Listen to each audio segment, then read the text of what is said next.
Nigeria, agriculture is an integral sector contributing about 23% to the gross domestic product of the economy after oil. Many Nigerians depend on agricultural activities for their livelihoods. According to records made available, about 70% of Nigerian households engage in crop farming, while about 41% practice animal husbandry. Today on our program, we'll be looking at the national policy on agriculture and measures put in place towards tackling food insecurity and ensuring sustainable food supply in Nigeria. Thank you for joining us and welcome. I am Chana Ejoga. We'll take a short break and be back. Stay with us.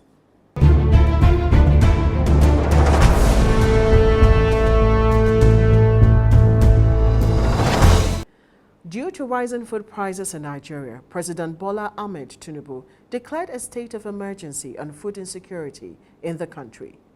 The move is believed to be an aggressive push to boost agricultural productivity and reduce the high prices of major staple foods in Nigeria. As of 2021, agriculture already accounted for about 35.21% of employment in the country, and the target of President Tinubu's initiative is to double this percentage to about 70% in the long term. Nigerians have continued to share their concerns over the continuous decline in their purchasing power and also express concern on the need to strengthen the security architecture to protect the farms and farmers so they can cultivate their farmlands without fear of attacks.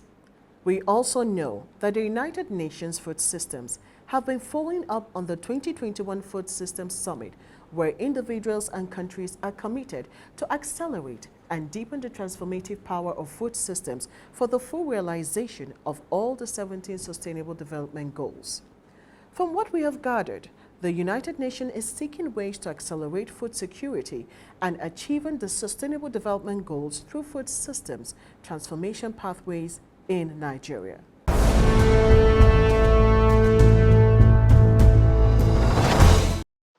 Welcome back. If you're just joining us, this is Policy Focus.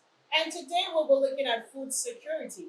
To discuss that with me, I have none other than Dr. Gani Enakoro, who is a veterinarian and works as a senior advisor for the Food and Agriculture Organization, FAO, and of the United Nations. He is also the past president of the Nigerian Veterinary Medical Association. He is a counselor for the Africa and the World Veterinary Association, and currently he is a member of the governing board of the Veterinary Council of Nigeria. Welcome, sir. It's good to have you on the program. Thank you. Good to be here. Thank you, sir. Yes. So recently, the president made a declaration on food security in Nigeria. So can you tell us what really brought about that? What is your take on that, sir? The president has made food security a primary concern for his administration, and that is very timely because the United Nations Sustainable Development Goals number 2 is on zero hunger with a target of 2030. That's barely 7 years away. So if Nigeria is not joining other parts of the world in putting structures in place and policies in place towards achieving that target, Nigeria will be left behind. So the president has done the right thing by declaring an emergency on food security. And with all humility, I was part of those who authored the need for that. Yeah. That's very good to know. So can you tell us what are the pathways to achieving this food security? Well, historically, let me say that Nigeria had never been in want of food. We were also not in problem of food at the beginning. In the pre-colonial days, we were almost food sufficient. We exported food outside our country, maybe because the population was right there for what we were able to produce using all those traditional implements for farming. But things have changed now. We have a huge population of about 200 million. We have a lot of rural-urban migration of the working youth that would have ordinarily replaced those our old parents who were the real farmers that fed us in those days. After independence, there was a preference for cash crops. Emphasis was no longer on food products, so it was now having to chase after foreign exchange. Then we had the stories around the groundnut pyramid, the cocoa, the southwest, which made people to take their eyes away from food crops. So as we come along this way with the presence of crude oil discovery, Nigeria practically abandoned agriculture. So that has been the trouble we have, and now the need for us to put a new orientation and work towards matching what we are now in terms of modern implementation, modern ways of farming, against the kind of practice of the old that we used to follow. So that is the situation. How effective is the national policy on agriculture towards ensuring lasting food security in these trying times? Because we know this policy are in place, but how effective are they? What are the step-by-step procedures that is needed to be taken to ensure food security in these trying times? There are national policies on agriculture. Let me make a correction here. Food security is not just about agriculture alone. It's a multi-sectorial, interdisciplinary mix, that will really give us a food security. We need science and technology. We need to begin to talk of value chain addition to whatever we have. It's not just about farming primary products alone from the farms like we used to do, because we now have to worry about post-harvest wastages. That is a problem. So at times it's not even the insufficiency of what we are producing, but how are we storing these products off season. So we need a lot of multi-sectorial. The health ministry have to be involved. They need to tell us exactly what combination of products that we need to eat for food security. The livestock component of agriculture is very important because of the protein nature of livestock. And that emphasis so far is not being given. A lot of emphasis is being given on crop production. Then we need to look at the climate change effects. I'm sure we're going to discuss more on that later on, as it has to do with food security. So yeah. I would like you to throw more light on this multi-sectorial aspect that you talked about in achieving this food security. So can you throw more light to that? Yeah, the farm is one aspect of food security. Now, a lot of government intervention addresses farming, fertilizers, seed improvements. Those are all good from a single source, that is agricultural perspectives. But we have the Federal Ministry of Industry, Trade and Investment that should also worry about the business aspect of farming. And that has to do with value chain addition, livestock value chain, the crop value chain. All of these products have value chain addition to them. That is the business aspect of it, which the farmers don't necessarily have to worry too much about if there is a collaboration. Now, we also have the science and technology, like I said earlier on, which have to do with manufacturing the implements. The modern implements, we don't have to import all we need to use in our farms in Africa, in Nigeria. By now, we should be having a technological approach to developing what we need for the kind of soil we have here. So we need science and technology. We need water resources. The rain-fed type of agriculture where we depend on rains don't come into vogue any longer. We need to have a water management policy from the water Ministry of Water Resources, collaborating with all of these other agencies into making agriculture available for food security. So that's the interministerial, interdisciplinary connection I'm talking about. Wow, that's interesting to know. Now, we know that these policies are in place, but then what challenges do you envisage for the implementations? Because I don't think that this policy has been adequately or efficiently implemented for us to see the results. So, what could be the challenge to that? Well, Nigeria is a very blessed country in the sense that we almost all know what our problems are, making it easy for the administrators to really work for us in sincerity. Policies have been there. In 1976, the Obasanjo, as a military head of state, brought about the Operation Feed the Nation as a policy in this country. Of course, that policy did not succeed because we still had to rely on importation of food to supplement what we had in Nigeria. Then when Shagari came as a civilian administration, they came with Green Revolution. I mean, everybody heard about Green Revolution because the Operation Feed the Nation failed, OFN. Then Green Revolution was like a baby that was supposed to survive. It failed. We never had a success of it. Then we had agricultural transformation agenda during the Obasanjo second coming, which looked very promising, as if they had the correction of those errors of the past. They all failed. It's about us. When we have policies for which implementations, strategies are not giving adequate monitoring and evaluation, the human factor takes over.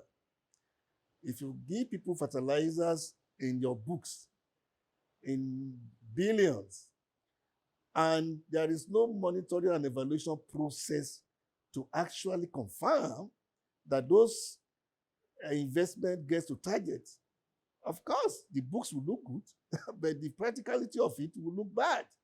So we have such that people refer to as Nigerian factor issues that makes implementation worrisome. But again, it has to do with efficiency of monitoring and evaluation that we really don't have in most of our activities. That's the biggest challenge. That's the biggest challenge. Now, what are the low-hanging fruits? Do we have to reinvent the wheels? We don't have to do that. We have a very sizable, competitive, arable land that is seen to be one of the best in the world, in Nigeria. What do we do with them?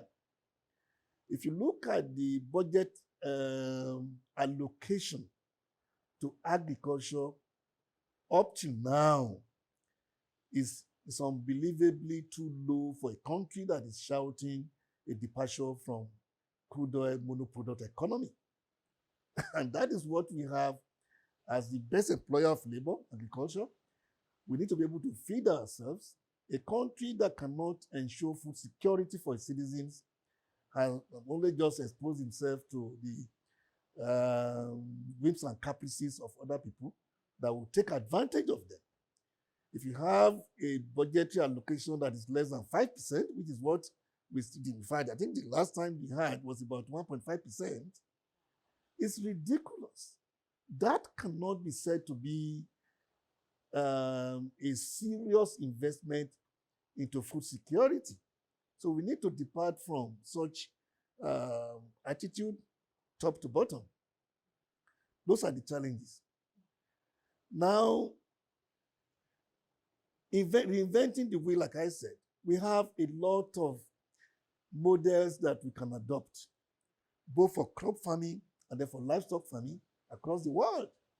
We have over 21 million cattle in Nigeria, just cattle alone, population.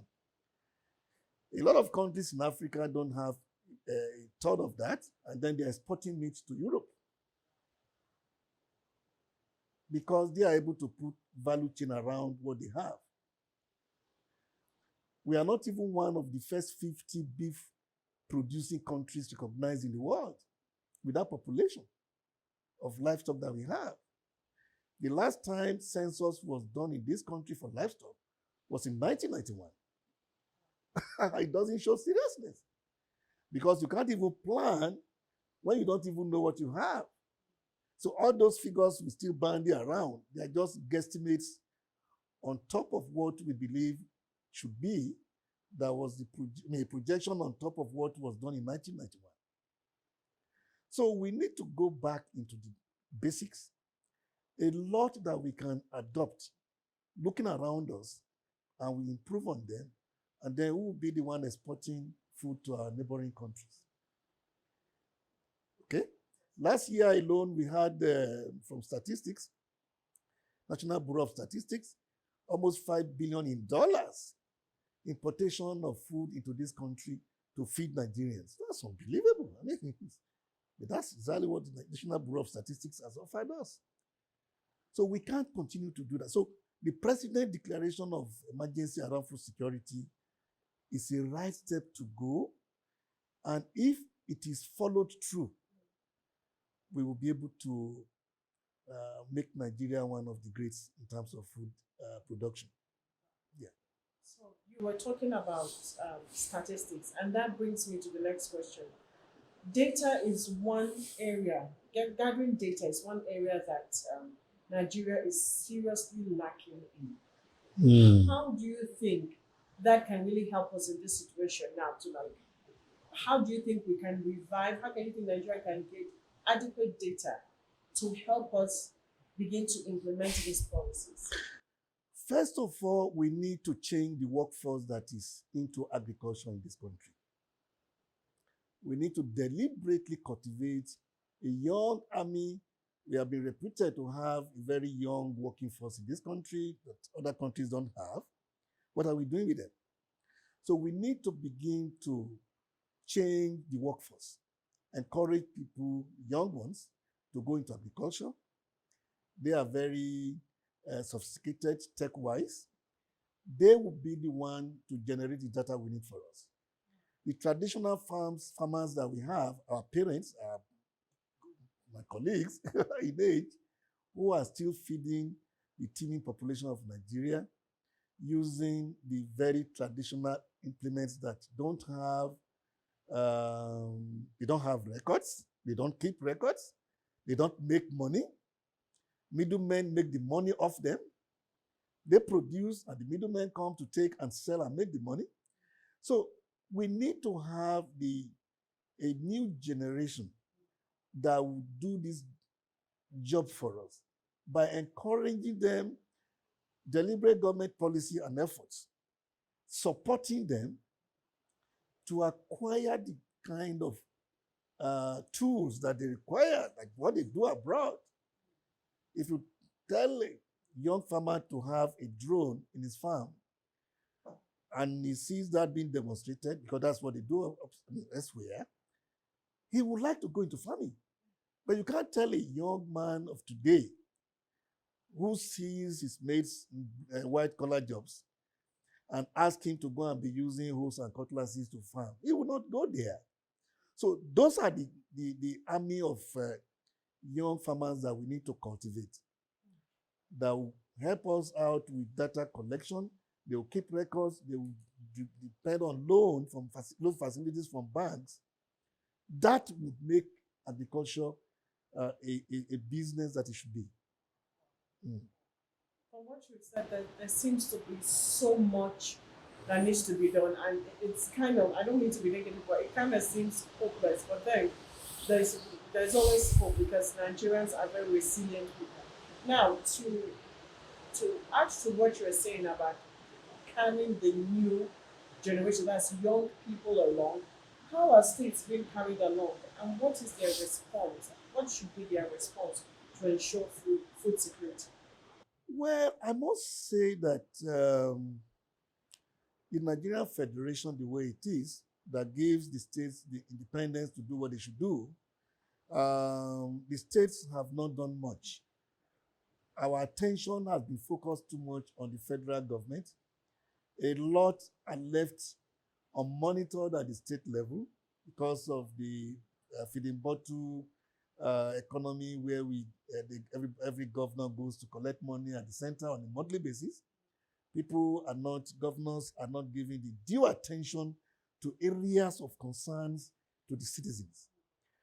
The National Livestock Transformation Plan, NLTP, that was a product of the last administration, offered 5 billion as assistance to any state that was ready for livestock production to offer the land for it. Not all the states applied. The few states that applied that got transformed to some extent their livestock programs in their states. Then the question would be, why didn't we have all the states applying for such a facility? So we need a complete new orientation, mindset change, top to bottom. I keep on saying that. It's not just to ask the citizens to change their attitude. Our leaders themselves need to change their attitudes. And there is a lot of corruption going on at such high levels that it's not that they don't know what they should do. So we all need to have this mindset change and be able to speak truth to power and get our administrators to be accountable to us as citizens. And that is what others do in other places, which we don't do here in Nigeria. So our states need to do much more than they are doing. They need to do much more than they are doing. There should be some comparative advantage over farming products in certain areas. So what those states should do is to own those processes and develop those areas of competence where they have advantage, and then have value chains around the products from such. They can sponsor that. They can promote private sector engagement with government in a PPP, public-private partnership arrangement that works, not the PPP that frustrates. Because we've had a lot of stories around PPPs where the government component would fail to make their what they call the counterpart funding that should make the program to work, and then they would leave the private sector participant to be all alone, and they want to benefit from it. So it all takes a lot of mindset change for us to get it right. What you said that was just what I was about to ask you. How does the private sector come into this? Because like you said, there's no proper monitoring and evaluation processes, set in place to monitor this. So I was about to ask, how does the private sector come in to engage with the federal government and other government bodies to see that this is achieved? First of all, people have always talked about a conducive environment for business to thrive. It's a very wide field. What is conducive? Sincerity is the first thing. Government need to. I was in Algeria with my study group at NIPSS a few months back in May, and we had a very extensive tour of the country, and we saw a very valuable, productive private sector engagement with public sector in partnership. Wow. That worked. They practically have their economy fully owned by their states now. The indigenes of the states there. First, the government have to show sincerity in inviting the private sector. A lot of private sector operators have funds that they can invest. Many of them don't even know what to do, which businesses to go into. I can tell you that because I was in private sector for a long time. I was a private sector veterinarian for more than 30 years before I joined the United Nations organ. Now, how much of truth is government telling away from what the people read in the newspapers, mass media, and on television? By the time the private sector attempts to partner with government, a lot of bottlenecks come on board. Red tapeism, and those are behind the scene, you see, which discourages a lot of private sector involvement in all of these areas. So it's not that people in the private sector don't know what they want to do, but that environment to operate is not there. We need to have incentives from government that include tax holidays, like they do elsewhere. In the United States, up to tomorrow, there is subvention to those who go into farming.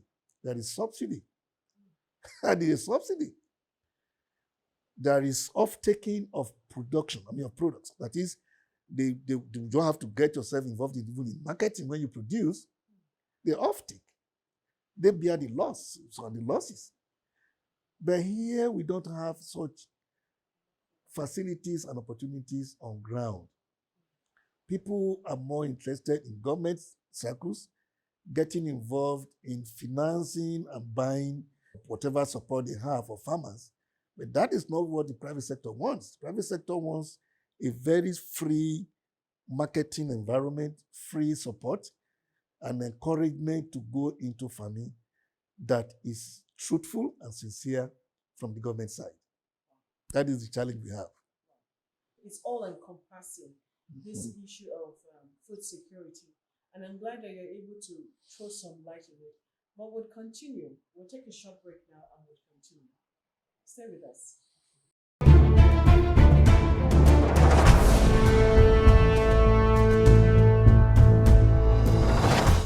Welcome back and thanks for staying with us. Today we were looking at food security, and I have in the studio Dr. Gani Enahoro, who has been giving us a lot of insights on food security. And we've come to discover that it is beyond just agriculture, farming, and all that.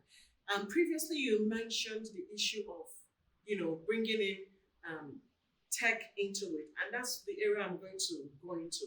The theme for this year's senior executive course at the National Institute for Policy and Strategic Studies is industrialization, energy security, and climate change. So I wanted to ask you now, the area of industrialization, how can it be effective? Because the industry in Nigeria is not thriving at all.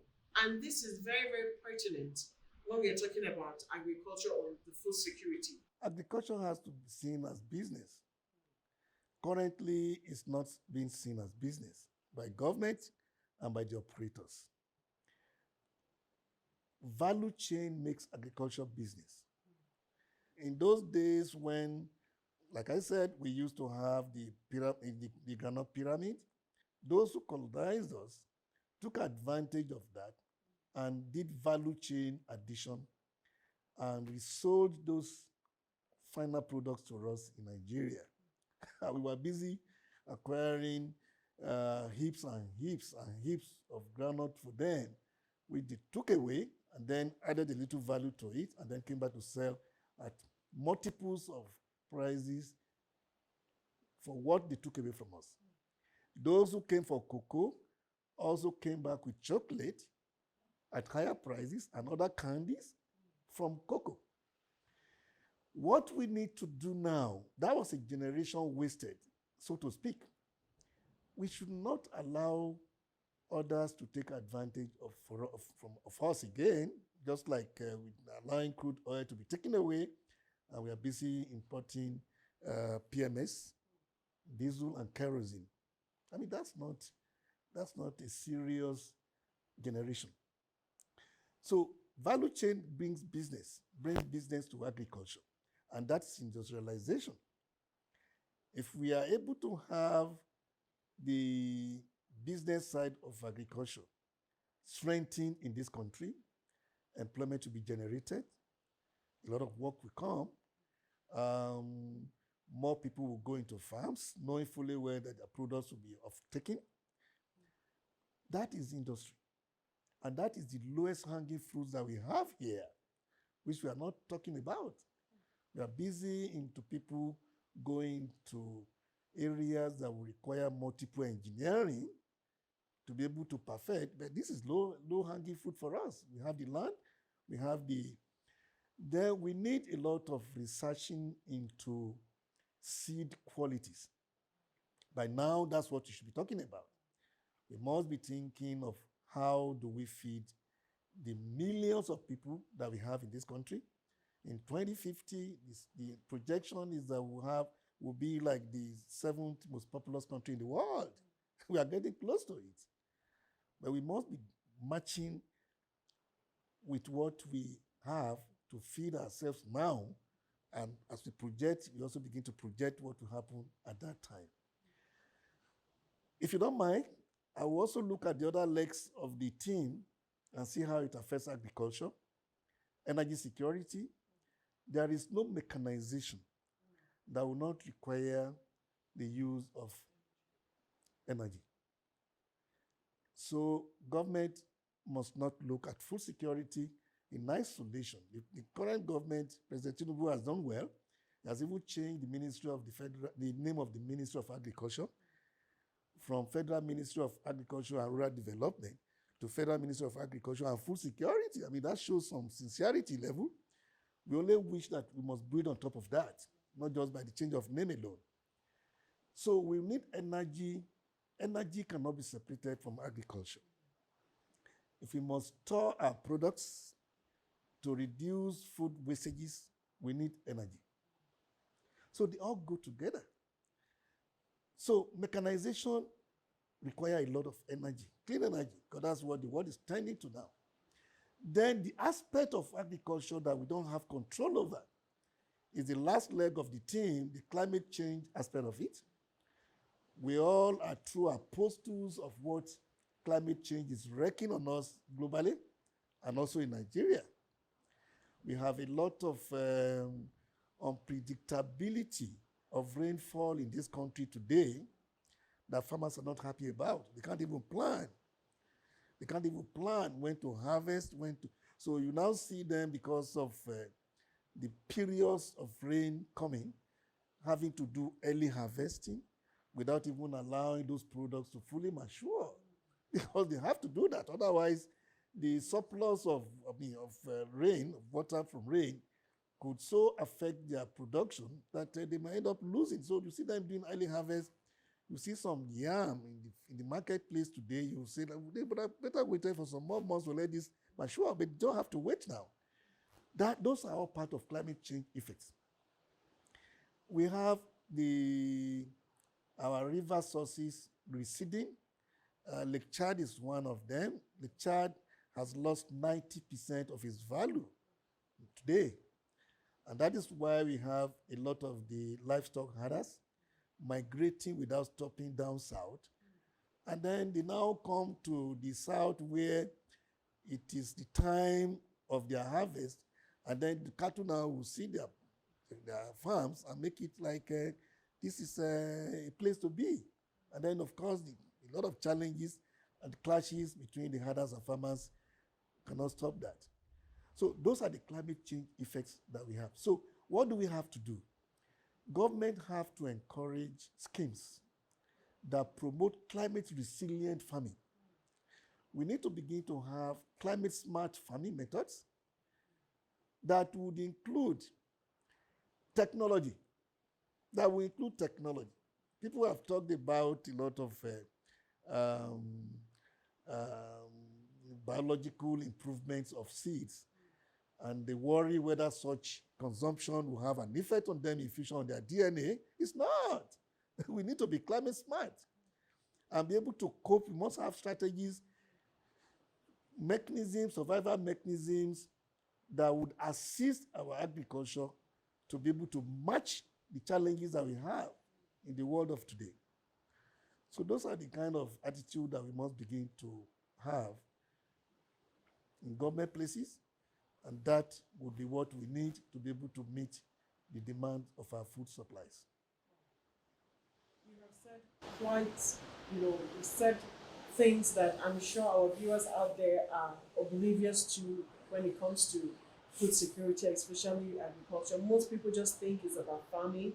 They don't understand that in farming we need mechanized farming, we need technologies, we need to have processes like form a plan B, whereby when we have this climate changes having effect, it's something that the government and the country can fall back to, like having greenhouses where we can plant crops, that can grow year round without any form of distraction or limitation or inhibition. So lastly, I wanted to ask, what should Nigerians hope to see regards this? Because this new government seems to have a lot on their shoulders to deal with, especially in this area. So what should Nigerians expect?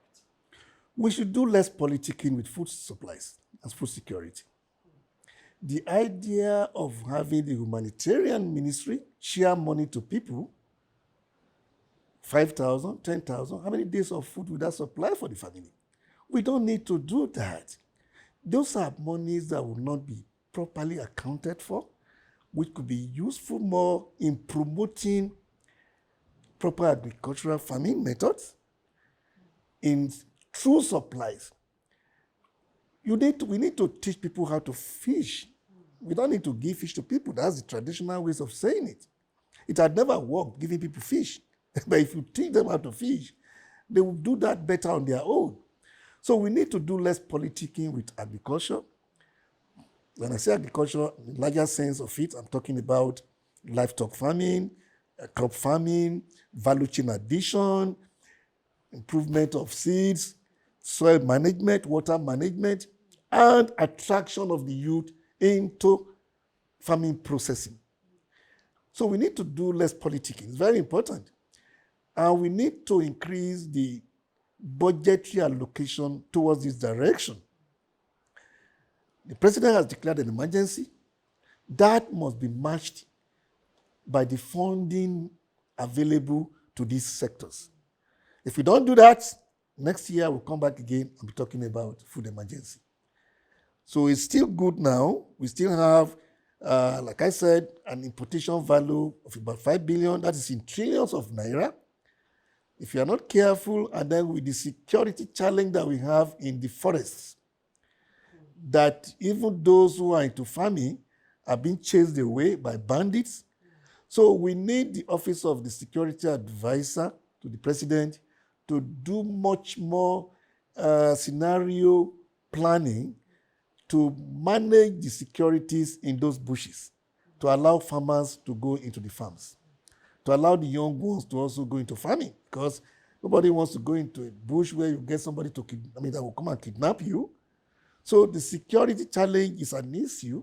So if government has whatever measures it must put in place, it must have a security plan that will encourage people to go into the farms safely. So, Sam, we want to thank you for giving us this robust insight in the agricultural sector and food security.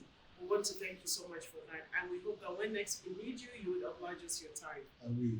Thank you, sir.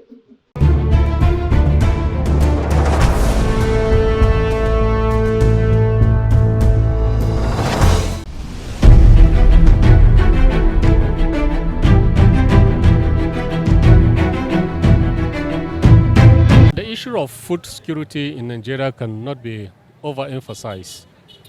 And you know, of course, a hungry man is an angry person. So certainly, the issue of food is very, very important.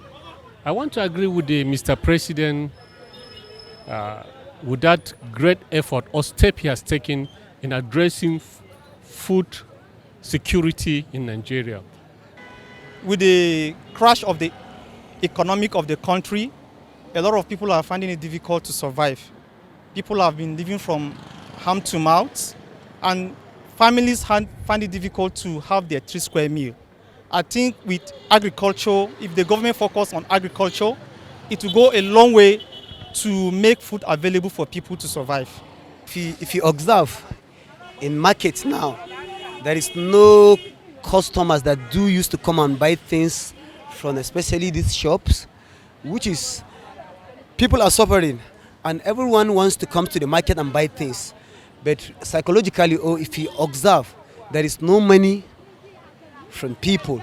So I think if I can advise government, let them do something that will make people have easy life, to be having something, getting something, coming to the market and buying food, feeding their family. I think this is just two things I observe: food and security in the country, to my own observation. You're welcome. 30-something thousand, palm oil 30-something thousand, rice bag, Nigeria rice 40-something thousand, on stone on ma is about 80-something thousand. We don't know when things is going on for Nigeria. Whether government is help us, whether or help, we don't know. Please, may government try and help farmer with the fat or in some farmer things, every farmer things, make dem help farmer to use it for farmer, so that the food are less is for us. And so now we dey very very suffer. We cannot help our children, we cannot fit take our children to school. Things are cost to eat the food ma very cost. Some man no get the food to eat. If you comot a day, you no get 2,000. Food where you eat a day from morning to evening is about 5,000. You cannot cook food for your house. So please, may government help us and help the farmer with the farmer thing, so that the food can less for us. That is my. Primarily, we know the problem of agriculture in this nation. Apart from the land issue, people are suffering in the aspect of fertilizer, which is the basic role of the basic demand of the farmers. If fertilizer are made available cheaper and they are accessible to the farmers, our agriculture will be okay and the nation will be fed well. We encourage the government to provide, especially the mechanized aspect of it. These days, people are not strong to use the hand they used to do in farming. Tractors should be provided and other equipments for agricultural work to enable our nation grow agriculturally. We used to know that agriculture was one of the veins in this country, you understand? Food was not an issue, but right now, so like you said, going back to your question, I think what the government should do is, I don't know how they're going to do it, but they should sit down within themselves and then discuss and know how to reduce the what do we call it, the price of fertilizer in the market is skyrocketing every day, and I think the government should look for a way, you understand, to bring in machinery, because when there is machinery on ground, you understand, there's going to be large scale farming. Where you have exploitation, deforestation, and all the challenges that come with foreigners coming into Nigeria to tap what we have, taking out things with the porosity at the ports, at the borders, and no proper checkpoints to stop them from moving goods out of Nigeria or moving wood-related products out of Nigeria. So when that is done, you find that you can't keep up with any form of standardization. You're looking for raw materials to work with, and they're not there. Some smarter people have come in and taken it out there and brought it back again to Nigeria to sell back to you. Meanwhile, those resources were with you and they were cunningly taken out.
Director General, National Institute for Policy and Strategic Studies, Professor Ayo Motayo, and his management team paid a courtesy visit on the Chief of Defense Staff, Lieutenant General Christopher Musa and his management team at the Army headquarters.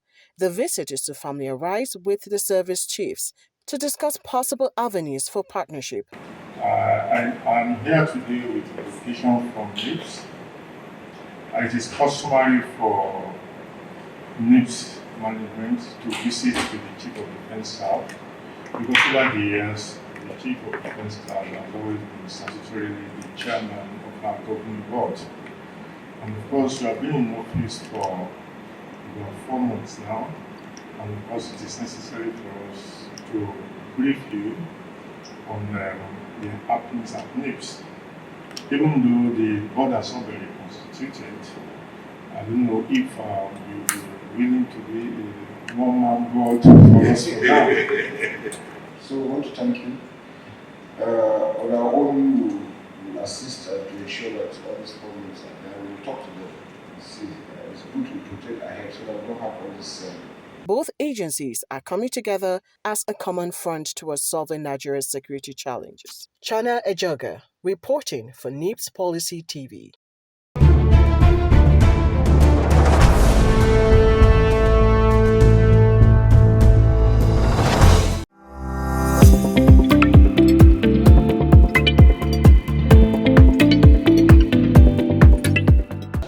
The objective will be to answer the following 5 questions. Is there any direct correlation between climate change and energy security in Nigeria? Are there any threats of climate change and energy security that could impact industrial development in Nigeria? Are there measures to be taken on climate change and energy security that would enhance industrial development in Nigeria? The others are shown on the screen. To background. Since the first industrialization revolution in 1760, industrialization has been a driver of economic expansion globally. As other countries' economies increased as a result of the second industrial revolution, which began in 1830, so did the demand for energy to power industry, with fossil fuels becoming a key energy source. Technological development hastened the rapid spread of machines and the various areas of the economy in which they could be used. In the 1950s and 1960s, governments backed and safeguarded critical sectors through industrial policy and a strong research and development culture. Many economies grew rapidly because of active government industrial policy deployment, particularly in East Asia. As industrialization spread across the continent, so did the need for reliable energy sources and supply lines to fuel industrial development. With the advent of the 2 world wars in the 1940s, nations paid more attention to securing energy supply lines as part of their security architecture. But it was the Arab oil embargo of the 1970s that propelled the concept of energy security into modern-day vernacular. In the mid-19th century, a French physicist and mathematician named Joseph Fourier was one of the first to predict that climate change could occur in a 1937 paper written for the American Journal of Science and Arts. The first known model of climate change was developed in 1896 by the Swedish physicist Franz Arrhenius, who made a startling prediction that still holds true today. Doubling the amount of carbon dioxide in the atmosphere would raise global temperatures by 5 to 6 degrees Celsius. Surprisingly, while industrialization and energy security were assumed to be inextricably linked, little attention was paid to the role it would play in impacting climate change. Nonetheless, climate change and energy security are significant drivers for future energy strategies. With concerns about climate change likely to drastically alter the landscape of energy policy, policymakers are under increasing pressure to create cost-effective policies that ensure the security of our energy system while reducing greenhouse gas emissions. Today, China is the most industrialized nation with a share of 28.4% of global manufacturing, and is also the greatest polluter with 30.9% of carbon dioxide emissions worldwide, followed by the United States of America with 16.6% and 13.5% respectively. The World Energy Trilemma Index measures the energy sustainability of 127 nations, with energy security as one of the three core dimensions of each nation's energy systems. Other dimensions are energy equity and environmental sustainability. On the Trilemma Index, China ranks 40th out of 127 countries, with the United States, while the United States ranks 10th of 127 countries. In Africa, South Africa, Morocco, and Egypt rank as the top 3 countries that generate the highest manufacturing value added per capita, according to the Africa Development Bank's 2022 Africa Industrialization Index. However, only South Africa ranks in the top 20 countries affecting climate change, ranking 14th. It contributes 1.2% of carbon dioxide emissions worldwide.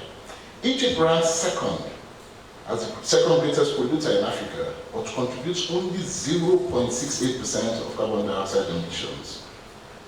On the Trilemma Index, South Africa ranks 58th, Morocco 55th, while Egypt is 51st out of 127 countries.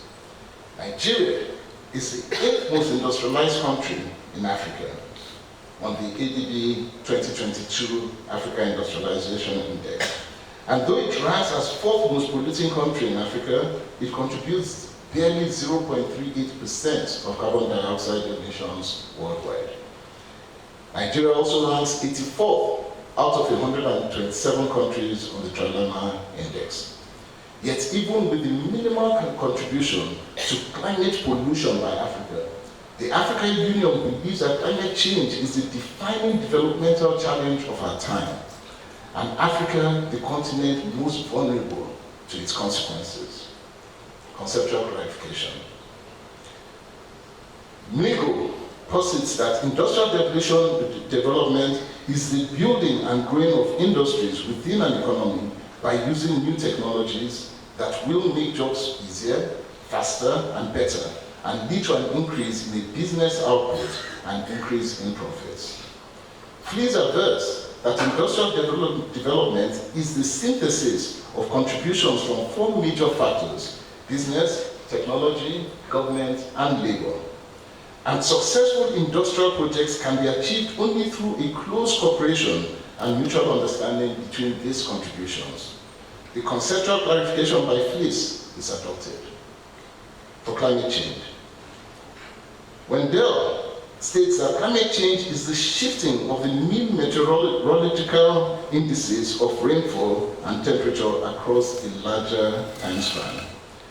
The United Nations Framework Convention on Climate Change affirms that climate change is a change of climate which is attributed directly or indirectly to human activity that alters the composition of the global atmosphere, and which is in addition to natural climate variability observed over a comparable time period.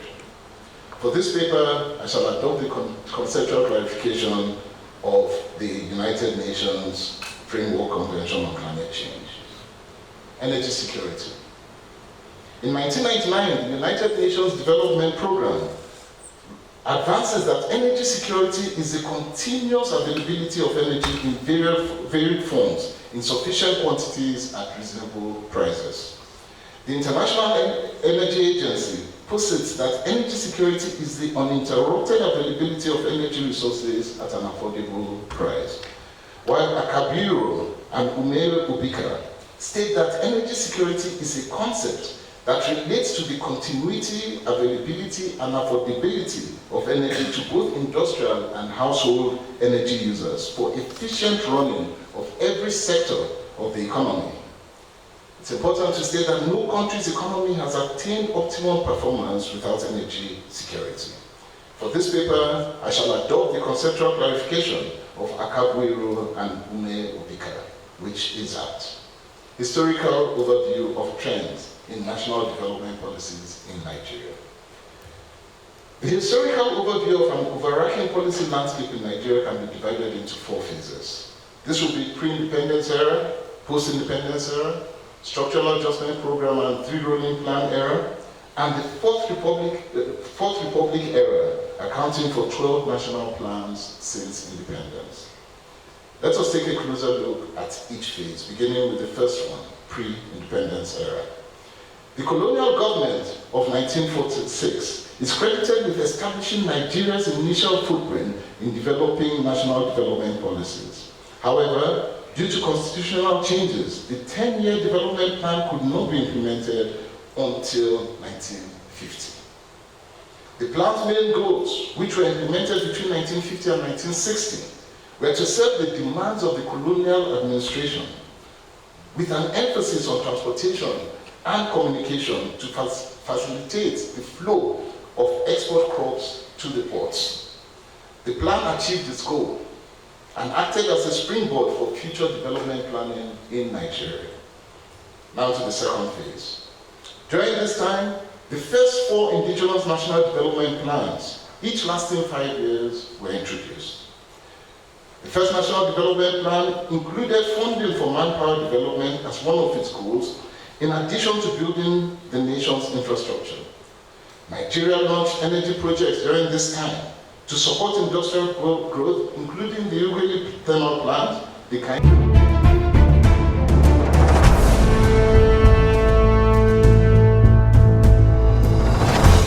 That's the much we can take on Policy Focus today.